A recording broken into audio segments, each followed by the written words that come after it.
Olá pessoal, estamos começando mais um CasaCast e hoje a convidada é Duda. Duda é uma agente financeira, seria isso no Brasil, ou um loan officer ou mortgage broker, que ela vai explicar também a diferença.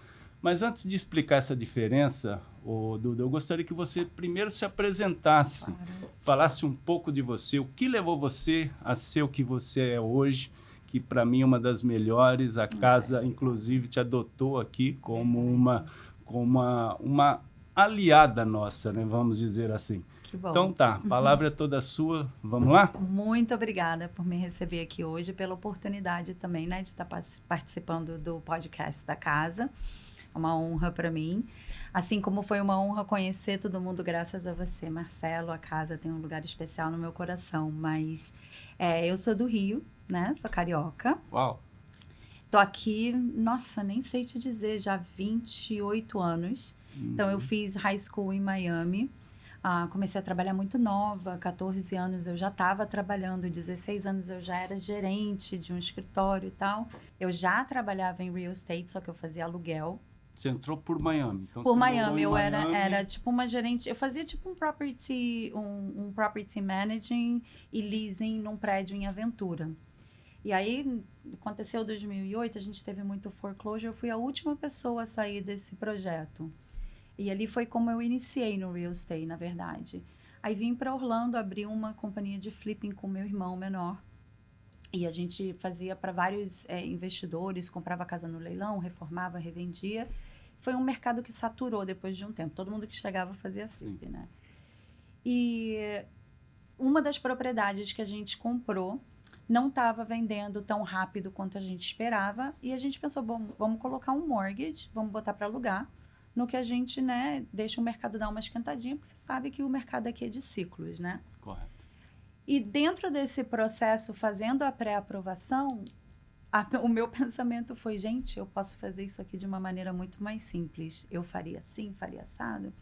Depois de alguns anos, né, esse business com meu irmão se dissolveu. E a primeira coisa que veio na minha mente foi, bom, já fiz aluguel, já fiz property management, fazia flip, então eu mesma que comprava as propriedades, eu mesma que vendia as propriedades. Então, mortgage, né? E eu falei, bom, para eu aprender esse mundo, eu vou ter que entrar, assim, no começo, vou ter que aprender o beabá. E entrei de recepcionista numa outra empresa. Dali, bem rápido, eu fui subindo. Um mês, eu acho, de emprego, eu já tinha virado assistente do presidente, né, daquele branch. E eu falei, bom, é isso que eu quero escutar, né, os termos, porque loan officer fala em acrônimos, né? Então, tudo é CTC, CDI. E eu falei, eu preciso aprender esse mundo, então eu preciso começar, assim, de uma posição bem iniciante mesmo. E dali eu já tinha falado para ele, eu não quero ser sua assistente pessoal por muito tempo, eu quero que você me dê uma outra oportunidade. Então, em 3 meses, eu quero que você faça, né, uma revisão e me diga quais são as oportunidades que você tem para mim. E aí ele me colocou como Loan Officer Assistant de 4 top sellers. Então, eram assim, as pessoas que mais faziam negócio dentro dessa empresa. Ali eu conheci né, uma pessoa que foi minha mentora, que foi a Didi, depois de um tempo. E eu entrei realmente no que era o mundo. Até então eu não estava entendendo nada, para ser sincera, né? E entrei no que foi o mesmo mundo do financiamento, o que era necessário, como que funcionava esse processo, né? Que não é nem um pouco simples. As leis mudam muito, então você tem que estar sempre atualizando. E aí, depois de 3 meses, eu falei, passaram-se 3 meses, você vai ter que me avaliar de novo quais são as oportunidades que você tem para mim. Ele falou, Duda, o mercado está muito, né, não está aquecido, então não vou poder te oferecer nada. Eu falei, ótimo, então I quit. Assim? Aí o sócio dele falou, o que você quer? Eu falei, eu quero minha licença. Eu quero que vocês paguem para que eu tire minha licença. Ele falou, tudo bem, eu vou pagar para você tirar sua licença. Eu falei, eu vou passar de primeira. Já que você acreditou em mim, eu vou passar de primeira. E assim eu fiz. De primeira? De primeira. Eu tenho 4 filhos, todos meninos. E eu cheguei em casa e eu falei, por 1 mês, ninguém fala com a mamãe, ninguém procura a mamãe, vai todo mundo comer hambúrguer, cachorro quente, batata frita, que eu não vou nem cozinhar, eu vou só estudar. E eu estudava, aí eu ainda... É mais difícil do que tirar uma licença de real estate? Eu já fiz o curso de real estate. Uau, É a muita gente lei. já acha difícil de real estate, então... É muita lei, muito detalhe. Eu não sei se você sabe, o loan officer, ele tem que fazer toda uma parte de fraude, né? Você tem que ser quase um agente do FBI, sim. entendeu? Mas aí eu realmente passei de primeira. E aí tirei minha licença. No dia que eu tirei minha licença, que eu liguei para... Não, eu fui trabalhar. Eu estava trabalhando, entrou uma ligação em vídeo do Human Resources, né? Como é que fala isso em português? Recursos humanos. Recursos humanos, exato. E ela entrou assim na tela, ela falou, olha, devido a umas mudanças internas, a gente vai estar laying off todo mundo. No way. Te juro. Todo mundo foi mandado embora. Logo depois, mas você já estava com a assim, licença eu ativa? tirei a licença, eu recebi a resposta que eu tinha passado na licença num dia, no dia seguinte eu fui trabalhar e fui laid off. Que é isso? Só que aí eu tinha sido assistente da Didi, né, que foi minha mentora. Ela mesmo já tinha várias propostas, porque imagina, né, super conhecida no mercado. E aí ela negociou a minha entrada com a NEF, entendeu? E aí a gente entrou junto, eu entrei como loan officer, ela entrou como loan officer. Só que como ela tinha um volume muito alto, ela falou, poxa, Duda, me ajuda, em troca eu te ensino e vamos ver no que dá. E ali a gente formou um time, né? Ela sempre teve o time dela, mas não nessa estrutura, eu diria. Tá, só corrigindo. Na verdade, para entender um pouco, o que é NEF? A NEF é New American Funding, que é o banco para o qual eu trabalho. Perfeito. Isso. E aí, nada, Didi, eu trabalhei com ela durante 3 anos. Ela realmente, assim, me ensinou tudo que eu sei, sabe? Ela foi... Eu acho que ninguém nesse mundo faz muito isso, né? Na nossa profissão, você não tem um training, uma pessoa que pega na sua mão e vai te mostrando. Como eu fui assistente dela, eu tive acesso a cenários que eu não teria se eu estivesse começando. Eu ia estar aprendendo no erro.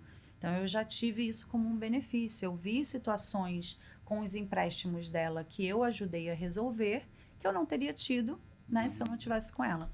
Depois de um tempo, eu trabalhando sempre, né, ela já sabia, como eu entrei já com a minha licença, eu sempre tive a vontade de ser uma loan officer e continuar no time dela. Mas aconteceram várias coisas no percurso e eu acabei saindo do time para começar a minha pipeline, porque eu já estava tão ocupada que eu não conseguia dar a atenção que ela merecia e precisava, e também não conseguia cuidar dos meus clientes que eu já tinha trabalhado, né, os meus parceiros, como vocês e tal. Então, eu tomei essa decisão em agosto do ano passado, eu fiquei independente. Eu já fazia meus próprios empréstimos, mas eu não podia ter um volume muito alto para eu poder atendê-la também, né, do jeito que ela merecia. E aí, desde então, eu só atendo os meus próprios clientes agora e continuei na New American Funding, que é a minha casa. Realmente, eu gosto muito da maneira como eles trabalham, como tratam o cliente, né? Sempre dando prioridade ao atendimento. Isso, para mim, é muito importante. Maravilha, ótimo. Não sabia desses detalhes. Tá vendo? E a gente já se conhece há um tempo, pois né? é. Bom, então, eu gostaria que você, antes me explicasse a diferença de loan officer para mortgage broker. Okay. E você mencionou 2 palavras aqui que talvez seja interessante a gente traduzir ou pelo menos deixar entender para o português, que é o primeiro que você falou, foreclosure. Ok. Tá? E depois mortgage. Entendeu? Mortgage é mais fácil, né? Acho que o brasileiro, de uma certa maneira, acho que entende isso. Entende. É como se fosse a hipoteca. Eu acho que a hipoteca ela tem uma tradução diferente, né? Eu até procurei o termo exato. E mortgage não se encaixa exatamente em hipoteca, mas o mortgage é o seu financiamento. Exato. Né? Loan officer para mortgage broker. O mortgage broker, ele trabalha para um banco que é tipo um agente. Ele não é um banco independente, como é que se diz? Um direct lender, um banco direto. Tá? Então, ele vai ter acesso a vários outros bancos onde ele pode procurar o melhor empréstimo, as melhores condições. Eu, como loan officer da New American Funding, que é um banco direto, eu tenho também acesso a outros bancos que se associam a gente, como nós temos os nossos programas internos. Então, eu tenho um portfólio imenso de empréstimo, de programas que eu posso fazer. E se nada encaixa, eu também tenho acesso aos outros bancos. Perfeito. Que a gente chama de bancos investidores. Tá. E foreclosure? Foreclosure, desculpa. Foreclosure é quando... Porque você faz o financiamento e você está usando a propriedade como garantia. Exato. Então, quando você não consegue pagar por esse financiamento, o banco toma a propriedade de você como garantia daquele empréstimo e esse processo se chama foreclosure. Exato. Mas para chegar a esse ponto, geralmente ele tenta negociar de tudo quanto é maneira. Né? Eu acho que quando a gente estava em 2008, 2009, eu acho que o banco estava sendo muito mais tolerante. Ele estava esperando, assim, realmente anos, às vezes, até realmente fechar o foreclosure. Era um volume muito alto, né? Desde então, eu vejo que o banco está cada vez menos tolerante. Agora, 3 meses, 4 meses sem pagamento, você entra no processo inicial do foreclosure. Entendi. Então, é uma coisa que as pessoas têm que ficar pensando. E um foreclosure, ele te impede de comprar uma casa, de novo, dependendo do programa, por pelo menos uns 4 anos, entendeu? Então, é bem importante, assim, tentar fazer o que for. Antes de você se... Óbvio, existem situações na vida que você não pode planejar, mas se você está vendo que o seu ano não está projetando para o que você imaginava e você tem a chance de refinanciar para te dar uma ajuda, faça o que for necessário. Existem outros programas de ajuda também para não terminar no foreclosure. Faça o necessário para não entrar nesse processo. Perfeito. Muito obrigado. Então, vamos partir para o financiamento, né? A gente entende que para um estrangeiro, né, vamos usar o nosso Brasil como exemplo. Um brasileiro, para ele ter um financiamento aqui nos Estados Unidos, é quase que garantido dele conseguir esse financiamento. Né? E gostaria que você explicasse o porquê. Claro. Qual que é a diferença, então, de um estrangeiro comprar e um residente, ou seja, alguém que mora aqui, documentado, que trabalhe, que tenha, sabe, é apto a comprar aqui. Gostaria que você me desse essa diferença, porque muitos perguntam, poxa, por que eu iria comprar uma casa aí para investimento? Por que alguém... sendo que o local não compra. Eu gostaria de que você explicasse quais são as dificuldades, talvez, que essa pessoa passe. É muito mais fácil. Então, explica para nós essa diferença, o porquê é mais fácil para um estrangeiro e por que, às vezes, é mais difícil para um local. É muito mais fácil um estrangeiro comprar. É muito mais fácil fazer um empréstimo para um estrangeiro do que é para fazer para uma pessoa local. Existem vários fatores. O mundo do financiamento, ele se divide em tradicional e não tradicional. Então, tradicional seria a pessoa local com 2 anos de renda, 2 anos de histórico de trabalho, crédito, né? Histórico de crédito, porque o histórico de crédito é muito importante também. E, geralmente, essa pessoa está tentando aprovar pelo mínimo de entrada. Os programas que te oferecem o mínimo de entrada, como o famoso 3,5%, né, do FHA, tem até 0%? Né? Tem até 0%, a gente vai falar disso também. Perfeito. Os programas com entrada mínima, eles são programas respaldados pelo governo. Então, quer dizer que você vai fazer aquele empréstimo e o governo, depois você vai vender ou para o FHA, você vai vender para o Freddie Mac, para a Fannie Mae, que são os que fazem, por exemplo, o lado convencional. Então, eles vão impor todas as regras, todos os requerimentos, tudo que eles precisam para garantir que aquele empréstimo está sendo feito dentro da regra que eles, né, colocaram para aquele programa. Então, isso vai envolver o crédito. A gente vai checar o crédito no início, depois, se passar mais de 30 dias, vai ter uma outra checagem de crédito. Se você tiver deixado de pagar um cartão de crédito, isso reportar no seu crédito, muda totalmente a figura. A gente vai olhar a renda por 2 anos, né? Vai ver como a renda pode estar oscilando. Se não tiver, por exemplo, hora extra por 2 anos, fica difícil, às vezes, aceitar em alguns programas. Então, tem muito mais regra, tá? Imposto de renda também. Imposto de renda. E aí, a gente já entra também em outro assunto que a gente precisa falar, que é o imposto de renda das pessoas, né, que têm companhias, que são o que a gente chama de self-employed.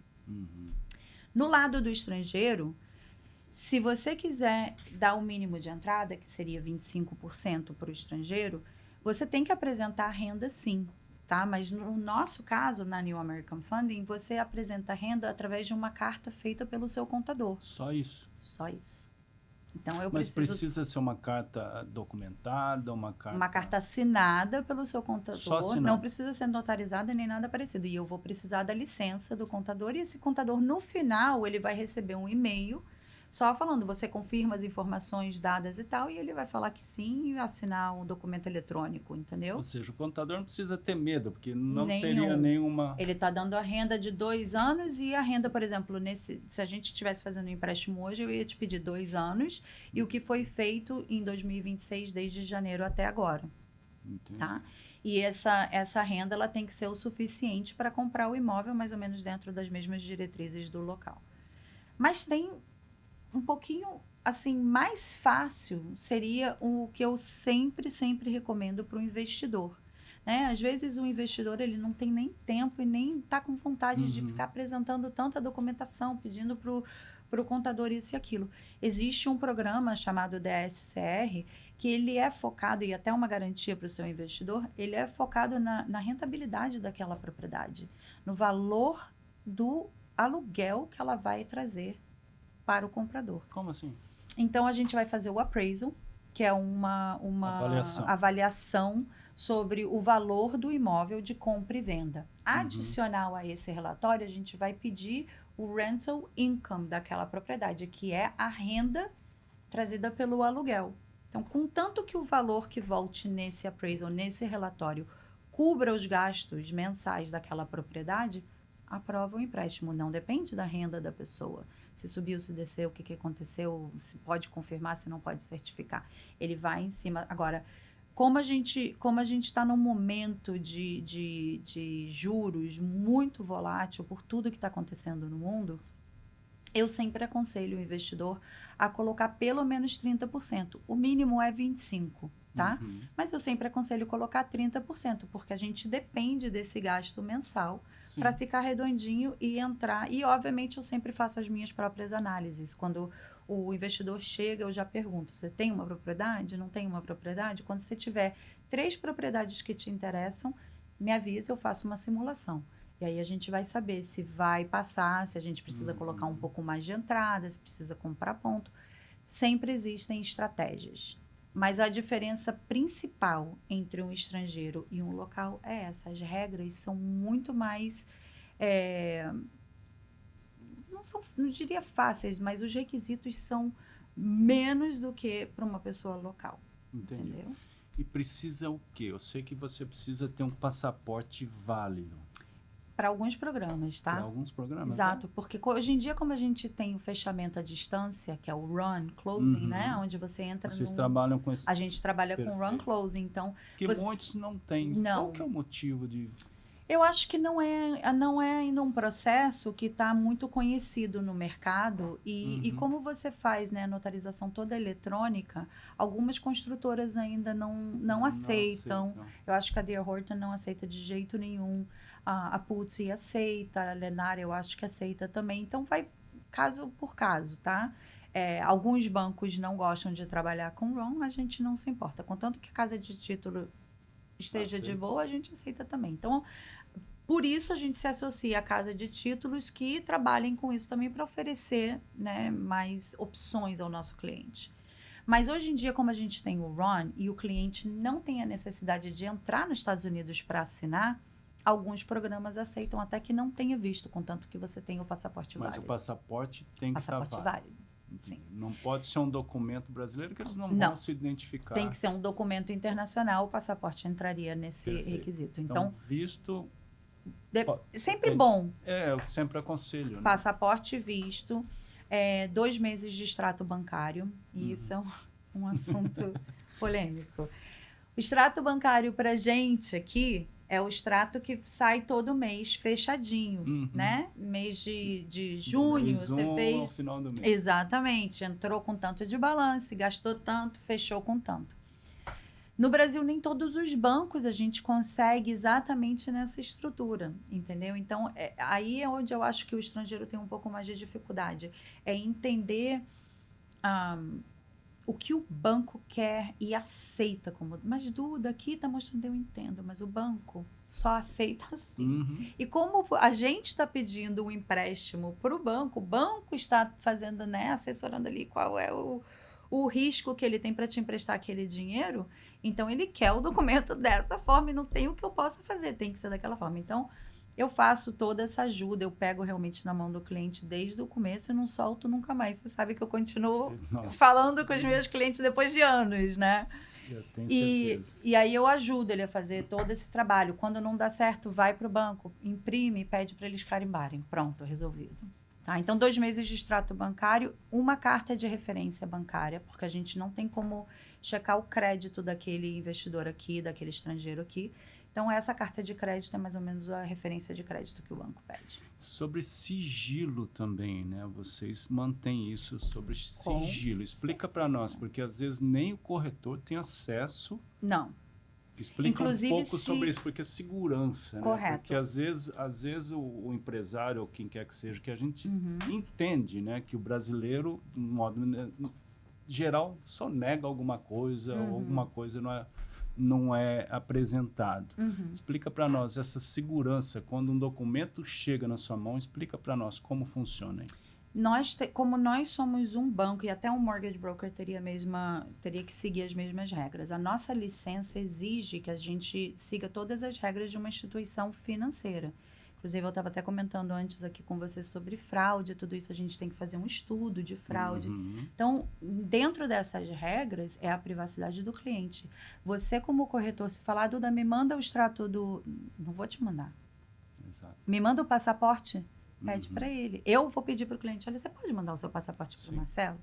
Se ele enviar para você já autorizando, pode mandar para a Duda, tranquilo. Eu prefiro que não, entendeu, Marcelo? Eu prefiro receber os meus documentos diretamente do cliente. Para não ter... E eu também sempre digo, né, que eu atendo pelo WhatsApp, a gente faz grupo pelo WhatsApp, mas eu sempre digo, não passa documento no WhatsApp, porque não é seguro. Me passa por e-mail. Por quê? O meu e-mail, ele é todo cheio das proteções, entendeu? O banco, ele checa tudo que sai, que entra. Então, eu também não posso pegar e fazer um e-mail e botar em anexo os documentos daquele cliente para mandar para qualquer pessoa, porque o banco vai bloquear e vai me perguntar por que eu estou extraindo documentos tão importantes e quem é essa pessoa. Eu vou precisar explicar. Então, nessa parte, protege bastante o cliente. Bom, a gente então falou um pouco sobre financiamento. Bom, erros mais comuns, que seria, na verdade, do local, né? Que a gente comentou alguma coisa. Tempo do processo.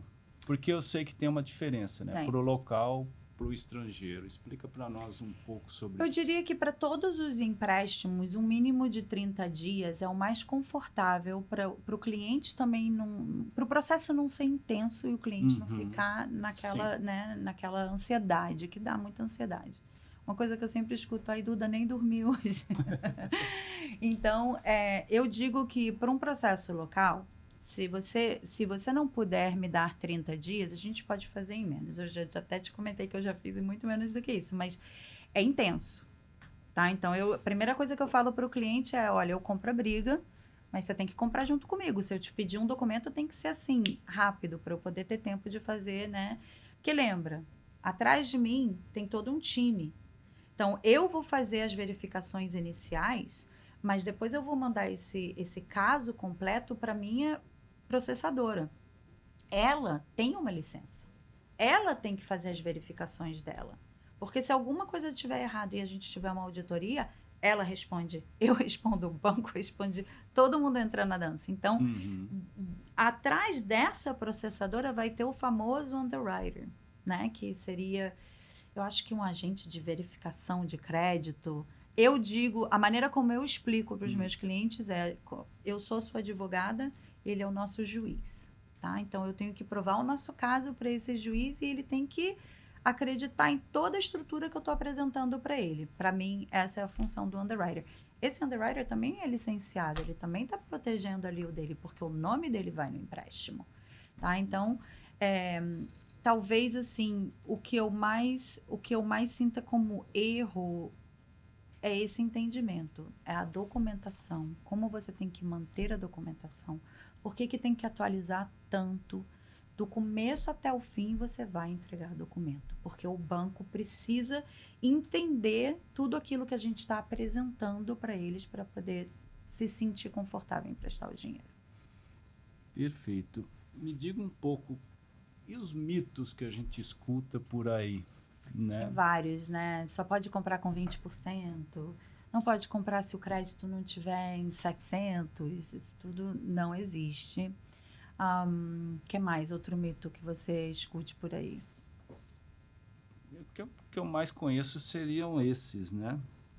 Agora, o que mais que a gente pode falar sobre financiamento? Agora, por exemplo, um que eu tenho escutado muito é que, acho que foi em 2025, né? Antes a gente conseguia fazer o programa FHA, que é um programa que ele é um programa focado no first time home buyer, que é a pessoa que está comprando a primeira casa, né?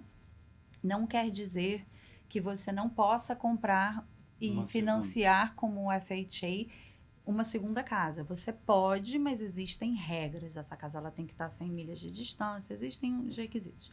Mas o FHA, ele dá algumas facilidades. Ele não te exige um crédito tão alto, talvez como o convencional te exigiria. Ele também tem o DTI, que é o Debt to Income, que são os índices que a gente tem que checar para poder encaixar aquela pessoa no empréstimo, no programa adequado. Então, literalmente, é o que você tem de renda contra as suas obrigações financeiras, né? O que está no seu crédito, o que você tem de conta. Aí entram também os seus gastos com o housing, com a casa, com a hipoteca, com o seguro, com isso, com aquilo. Tá? O FHA, ele dá um certo alívio nesse índice. Ele é um pouco mais... ele abrange um pouco mais os clientes com crédito mais baixo, que talvez não tenham uma renda tão alta, ele perdoa um pouco mais. Então, até então, a gente podia fazer a FHA para quem tivesse só a permissão de trabalho. Eu não sei, não lembro se foi em 24 ou 25, eles mudaram essa regra.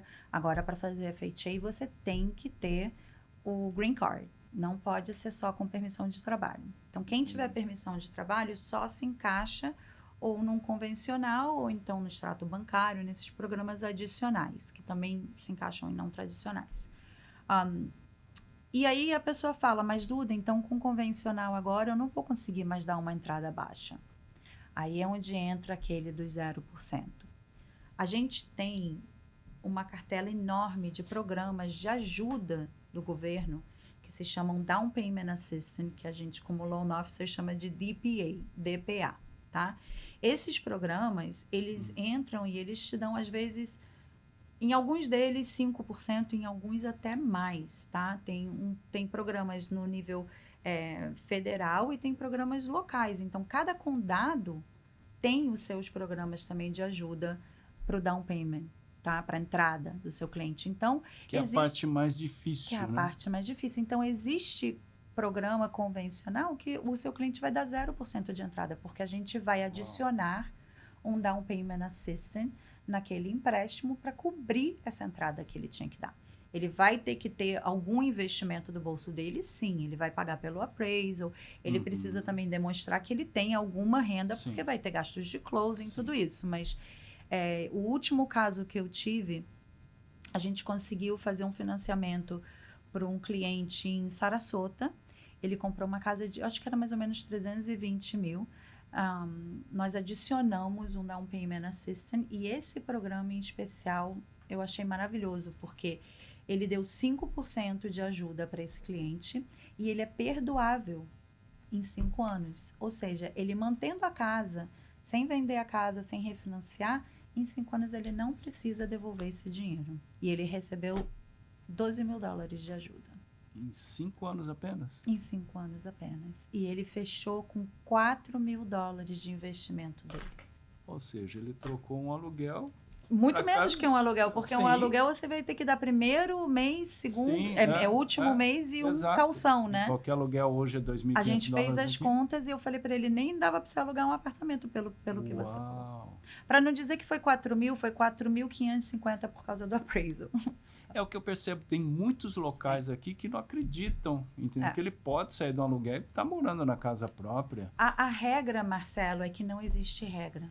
Não existe um tamanho único.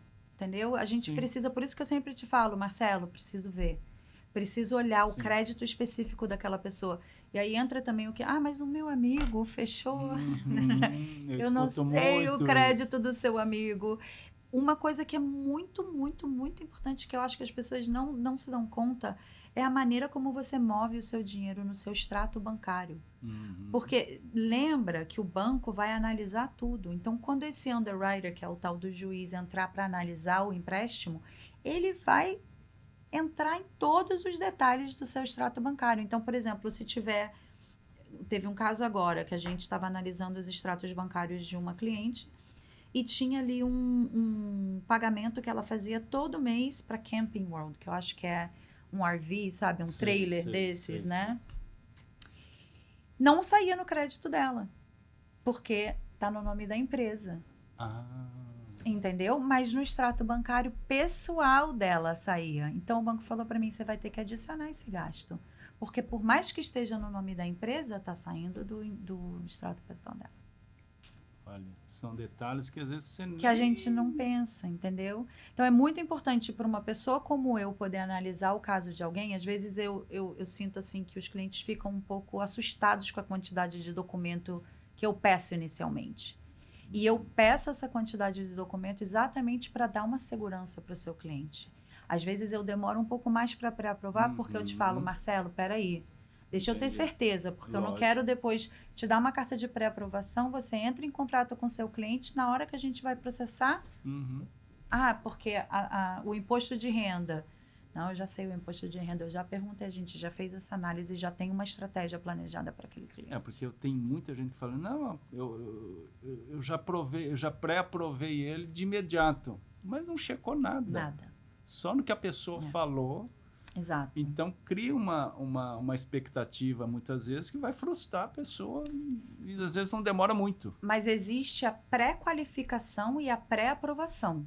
A pré-qualificação, eu vou te perguntar, que é aquela entrevista que eu faço inicial. Exato. Você recebe como? Você é W2, né? Eu acho que seria carteira assinada, CLT. CLT, né? talvez. Eu aprendi isso outro dia. Eu falei, gente, o que é CLT, pelo amor de Deus? Aqui a gente usa W2, W9, Então, se você for W2, eu vou te pedir o seu olerite, os seus pay stubs. Se você for self-employed, que é autônomo, que tem a própria empresa, dono de empresa, o que for, eu vou te pedir o imposto de renda. Então, isso é uma pré-qualificação. É saber qual que é o tipo do cliente. Então, existem pessoas que na pré-qualificação olham, por exemplo, o pay stub, né, o olerite da pessoa e falam, não, faz dinheiro dessa aqui por mês. Tá? Mas e o crédito? E o que ele gasta? Exato. E o pagamento de $1.000 da caminhonete que ele comprou semana passada? Entendeu?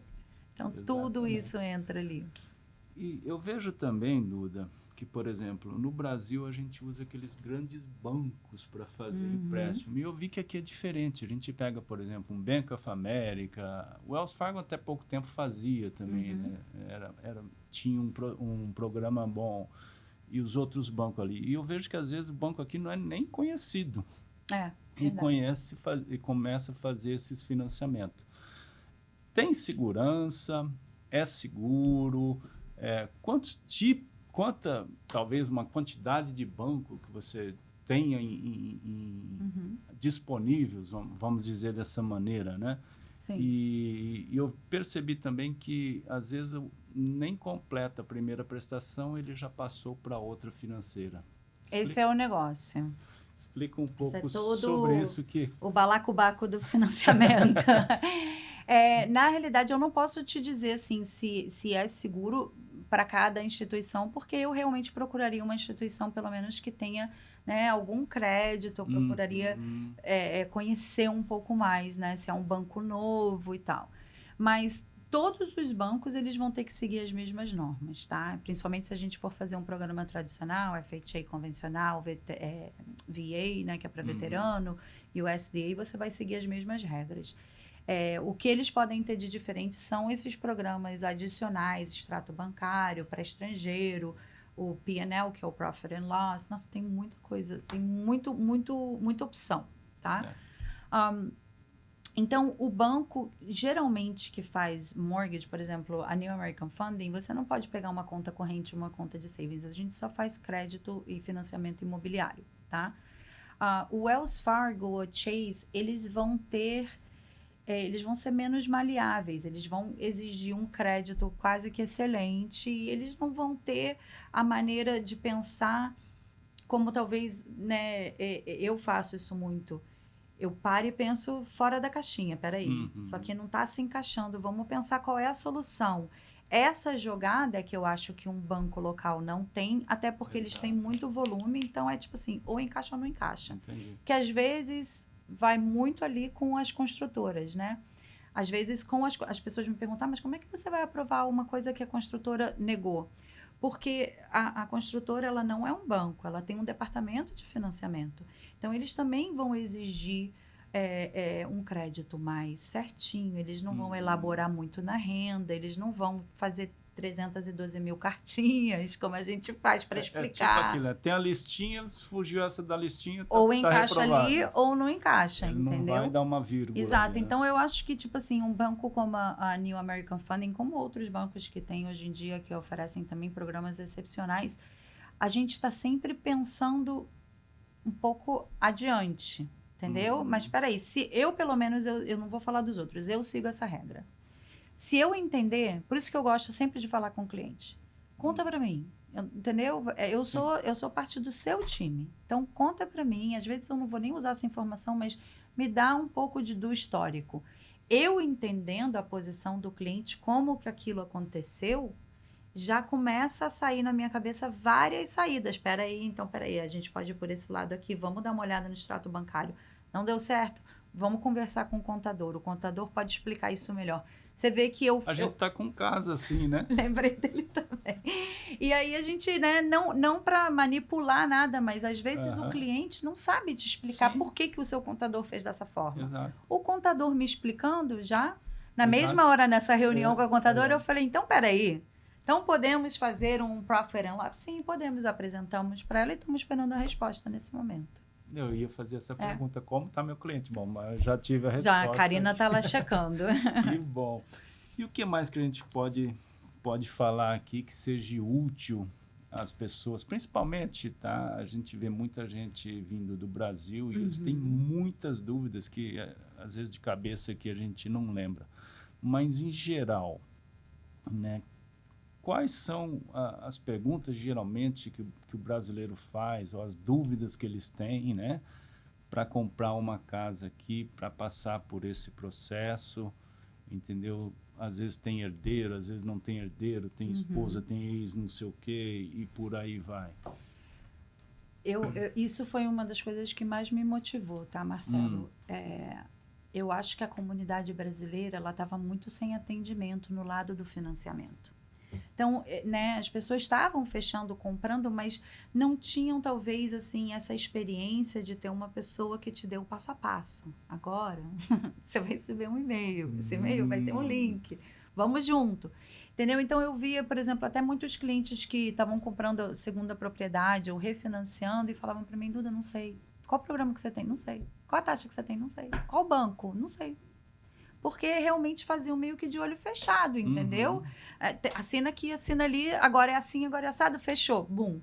E a pessoa não tem um entendimento de realmente, né, tudo aquilo que ela passou, por quê e como vem a funcionar esse empréstimo. Então, número 1, eu acho que é o entendimento. Apresentar o processo para a nossa comunidade brasileira, porque eles estão vindo com a ideia de um financiamento no Brasil, de um sistema bancário no Brasil. Aqui não tem nada a ver, é totalmente diferente, entendeu? Os requisitos são outros. O banco, você não vai ter acesso, por exemplo, ao gerente que você vai ali conversar com ele, entendeu? Você vai ter acesso a mim. Eu é que vou passar esse histórico todo, toda, né, a estrutura para o banco acreditar. Outra coisa que, assim, uma das coisas que eu mais vejo acontecer, principalmente com os brasileiros, é o imposto de renda.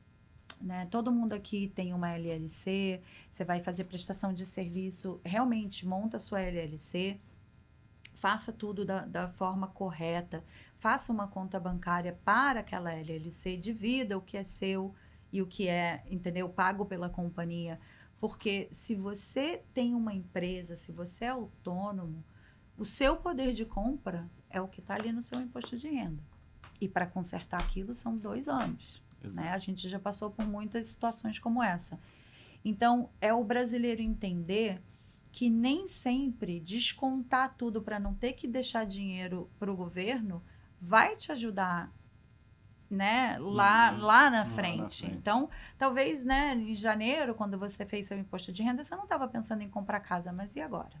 Exato. Então, eu tenho clientes que, por exemplo, tenho inclusive agora um cliente que é o 2º ano já que a gente está ajeitando, vamos trabalhar no crédito, porque a ideia não é o cliente comprar de qualquer forma. A ideia é assessorar aquele cliente para que ele entenda o que ele está fazendo, qual que é o melhor momento para ele. Às vezes ele está, né, já quente para comprar o imóvel, mas eu preciso subir o crédito dele. Vamos esperar um mês, 30 dias. Me dá 30 dias para eu poder subir um pouquinho o seu crédito para você ter uma estrutura melhor no seu empréstimo. Então, a parte do imposto de renda é muito importante. Nem todo mundo que faz imposto de renda é contador, tá? Muitas pessoas são tax preparer. Elas preparam o seu imposto de renda. Elas não são contadores licenciados que possam te aconselhar no que você está buscando para sua empresa, né? No que você tem até como futuro, assim, para sua empresa. Isso aí, número 1. Outro fato, assim, que eu sempre vejo com o brasileiro é o ITIN, tá? O Tax ID. Se você está aqui, você tem um ITIN, trabalhe o crédito desse ITIN, tá? Faça o seu financiamento de carro no seu ITIN, faça um cartão de crédito no seu ITIN, pelo menos 3 linhas de crédito no ITIN, porque o crédito que você construir dentro do ITIN, você pode usar para financiar uma casa. Tá? Com mais ou menos 10 a 15% de entrada, dependendo de que tão bom tiver o seu crédito com a ITIN. E todo esse crédito, ele é transferido para o seu seguro social uma vez você venha se legalizar. Então, você já pega o seguro social com o histórico de crédito. Se você tiver feito o imposto de renda nos últimos 2 anos, mesmo que seja através do seu ITIN, você tem renda comprovada por 2 anos. Entendeu? Então, isso te dá outro... Você consegue me explicar a diferença da pessoa apenas abrir uma companhia ou ele ter esse ITIN number? Você sabe essa diferença? Você conseguiria explicar? Porque o ITIN, ele é para a pessoa, né? É para a pessoa. É como Exato.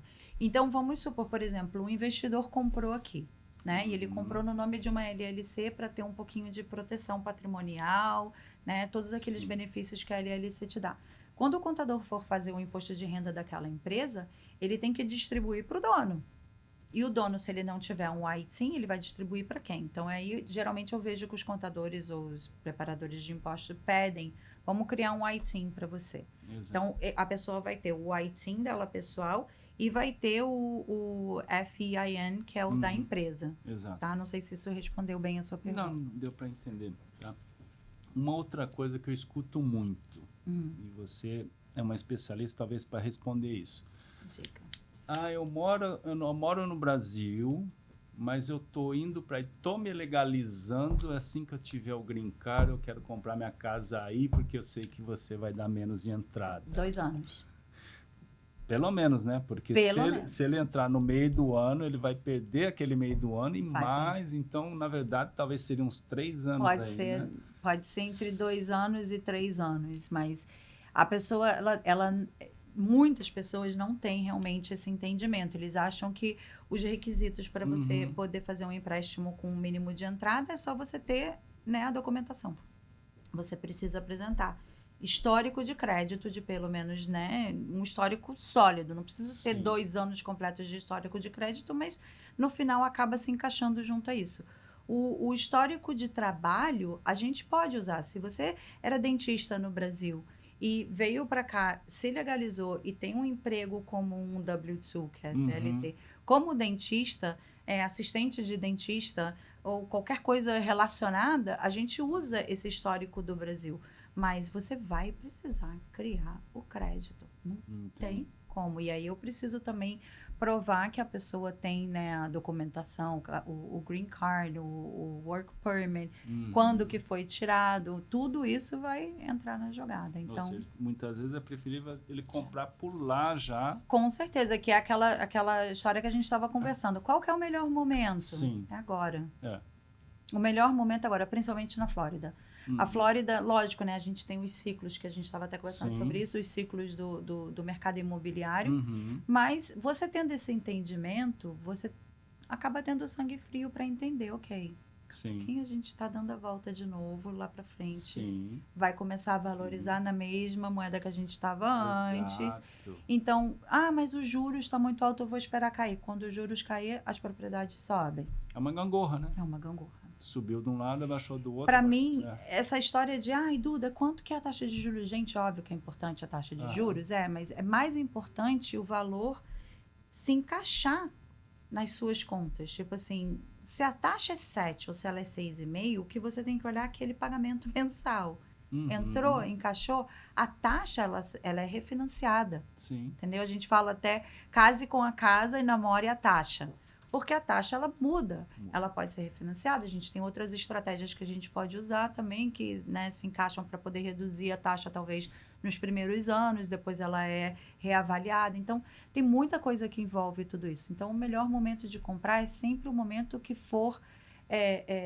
que você estiver apto a fazer aquela compra. É um investimento. E aí tem que ser uma compra inteligente, né, Marcelo? Para isso, existem corretores como você, como o pessoal da casa, que fazem realmente um estudo, né, para saber que aquele imóvel vai valer a pena para o propósito daquele comprador. Exatamente, né? Porque a gente sabe que a pessoa não está comprando um par de sapato ali na esquina, né? Às vezes a pessoa ali dedicou a vida toda para ter aquele montante e vai depender, às vezes, de uma pessoa como você ou como eu, corretor, para direcionar ela, né? Exato. Realmente, é uma responsabilidade muito grande, tá?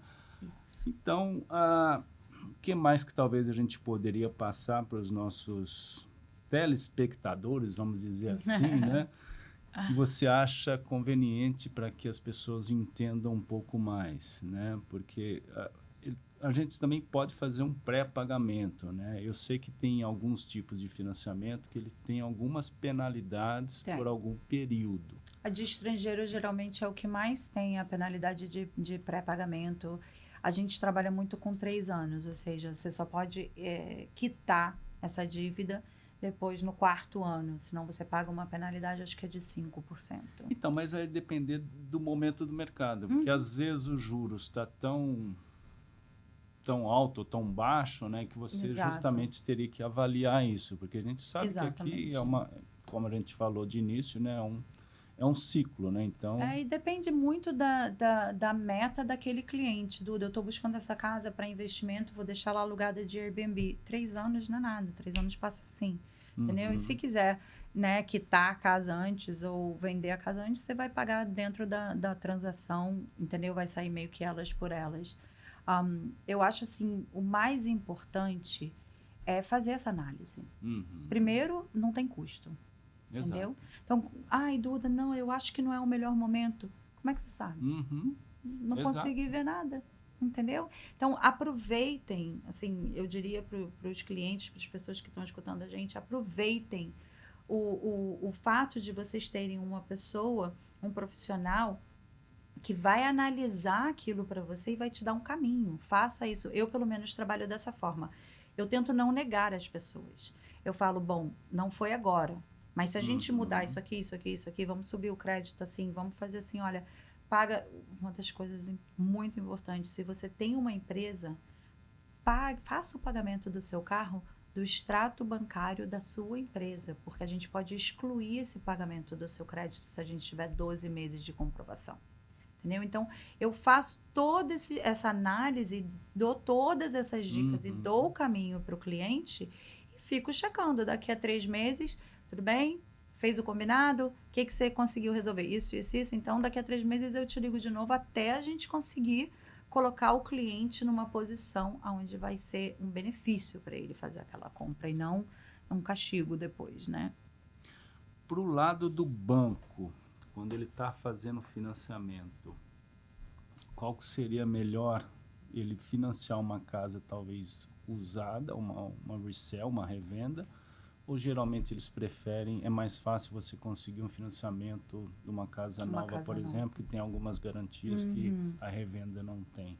Eu acho que, assim, para o banco é mais importante o perfil financeiro Perfil da pessoa. e, obviamente, que a propriedade passe por todas as inspeções. E por quê? Porque aí você tem o seguro que está respaldando, né, o banco, porque está dizendo, ok, já tá ali, está tudo assegurado. Você tem o appraisal que confirmou já qual é o valor daquela propriedade. Você vai ter a inspeção que vai dizer que está tudo certinho.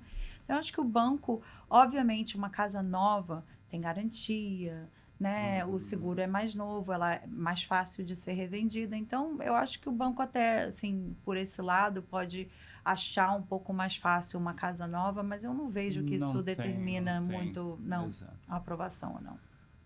Bom, o que mais que a gente poderia colocar aqui? Dar uma outra... Acho que a gente cobriu a maioria, realmente. Cada um vai vir com as suas, né, particularidades.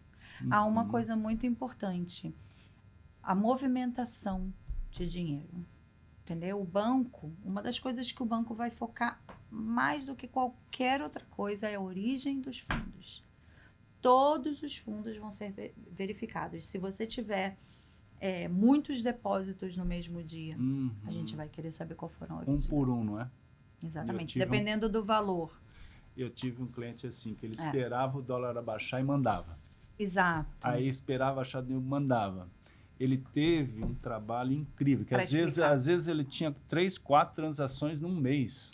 Ele tinha que explicar uma por uma e comprovar. E se você deu baixa no investimento no Brasil, né, numa aplicação que você tivesse, entrou da sua conta de investimento para a sua conta corrente, da sua conta corrente você fez uma remessa e entrou na sua conta nos Estados Unidos, eu vou precisar de tudo.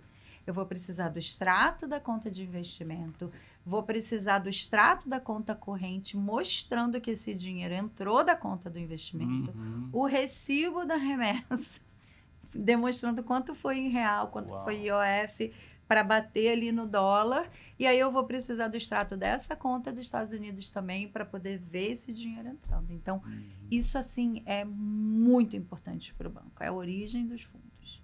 Perfeito. Uma outra coisa que eu escuto muito: não, eu vou mandar dinheiro através do Wise, eu vou mandar dinheiro através do Nubank, do Nubank, né? Ao invés de mandar para uma casa de câmbio, alguma coisa assim. Me diz um pouco os riscos, as dificuldades que às vezes passa por esse processo.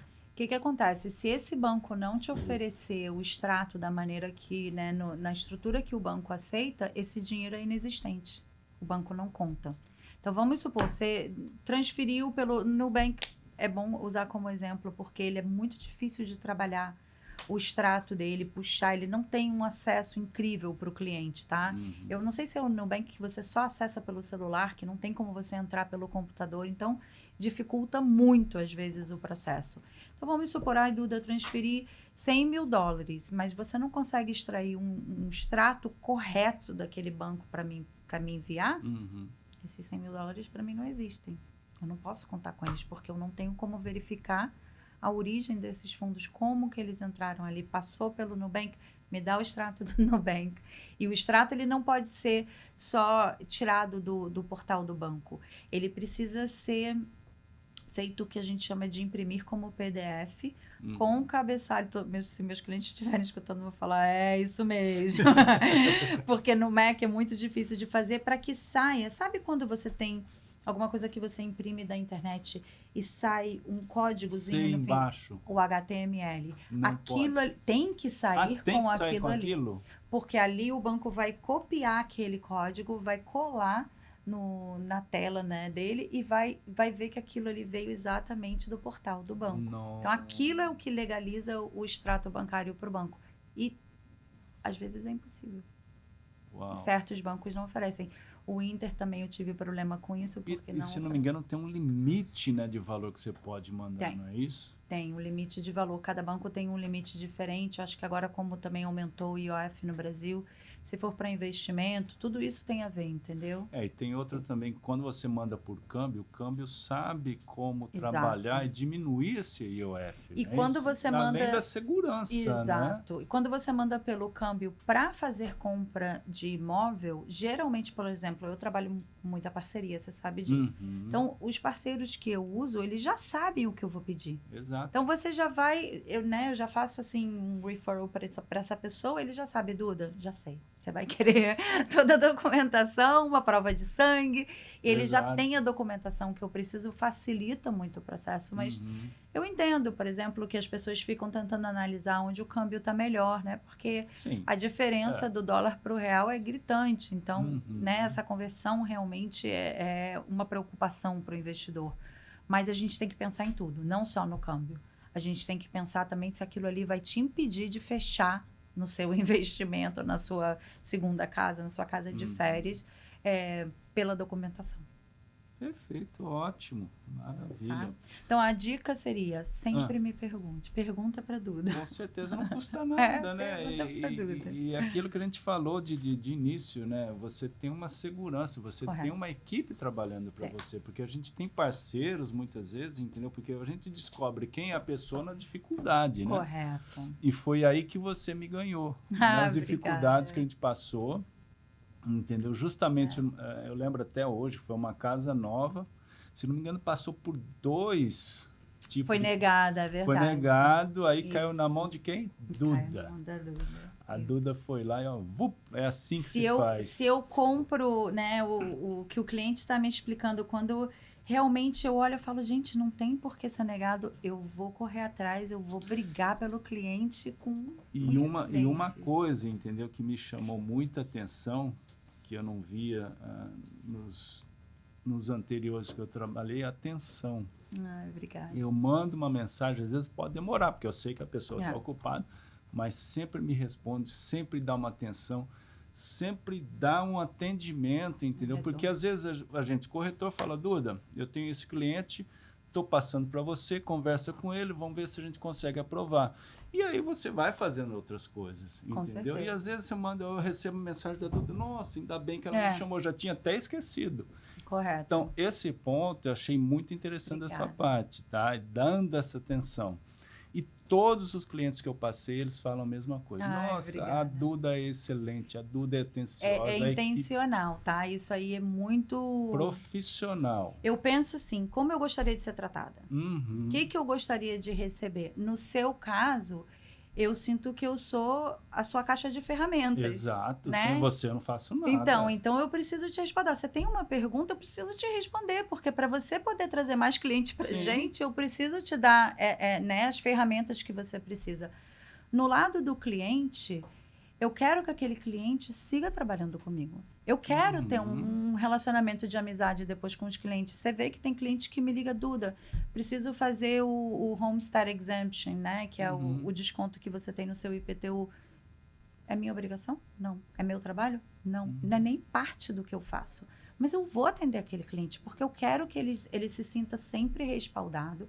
Eu quero que ele entenda que existe uma pessoa, não é uma máquina. Entendeu? Até, às vezes, quando eu demoro um pouco, que eu falo, gente, estava muito ocupada, desculpa e tal, o cliente entende, porque eu já criei aquele vínculo com ele, entendeu? E eu penso da seguinte maneira, se ele te procurou, é porque ele confia em você, ele depositou algo em você, entendeu? Verdade. Então, eu penso dessa maneira. Essa confiança com vocês também eu prezo muito. Eu sei que o cliente, antes de chegar a mim, ele já tem uma confiança com vocês. Por isso que muitas vezes, né, quase todas as vezes, eu falo com você primeiro, Marcelo, vou ligar para o seu cliente, porque eu acho que isso é importante, ele saber que você tem toda a informação, você foi o contato dele. Então, eu vou te informar o que está acontecendo, depois eu vou ligar para o cliente e ainda vou reforçar. Marcelo já sabe. Geralmente a gente faz até um grupo, né? Como você sempre. falou, e a gente diminui muito aí esse tempo. Eu diria que talvez, assim, uma falha que eu tenho é que eu sou transparente, às vezes, até demais. Eu não sei, às vezes, mudar a fala. Eu sou muito direta. Mas eu prefiro ser assim. Mas nesse prefiro business, ser clara. nesse business, nesse negócio, Tem a que gente ser. tem que ser assim. É o que eu falo, entendeu? Eu, às vezes, deixo de fazer uma venda, às vezes eu deixo, entendeu? Transparecer algo que realmente é muito, eu diria, complicado, né? Porque a gente está nesse meio, a gente escuta muita coisa. Não, que o cliente escolheu, o problema é dele. Eu falei, poxa, não é assim. Ele não entende, ele não sabe, às vezes, o que ele está fazendo. Correto. Então, demora um pouco, mas é aquilo que eu falo, um alicerce bem feito, você pode pôr muita coisa ali em cima.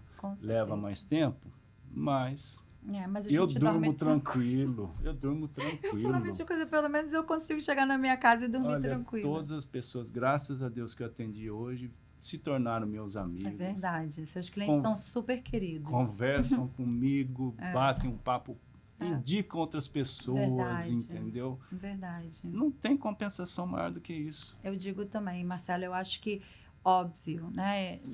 Não vou te dizer que o dinheiro não é maravilhoso, lógico que ninguém trabalha de graça. Isso, mas a gente não se vende para isso. Mas a sensação, quando você senta e você fecha, que eu vou para os meus closings, né? Você sabe que eu gosto de ir nos meus closings. Eu fui agora numa família de Honduras, né? Que era o sonho da vida deles, era fechar numa casa de férias aqui. Então veio a família, era um quartinho desse tamanho. A família inteira estava junto da gente. Foi uma festa e eu sou muito emotiva, então eu chorei.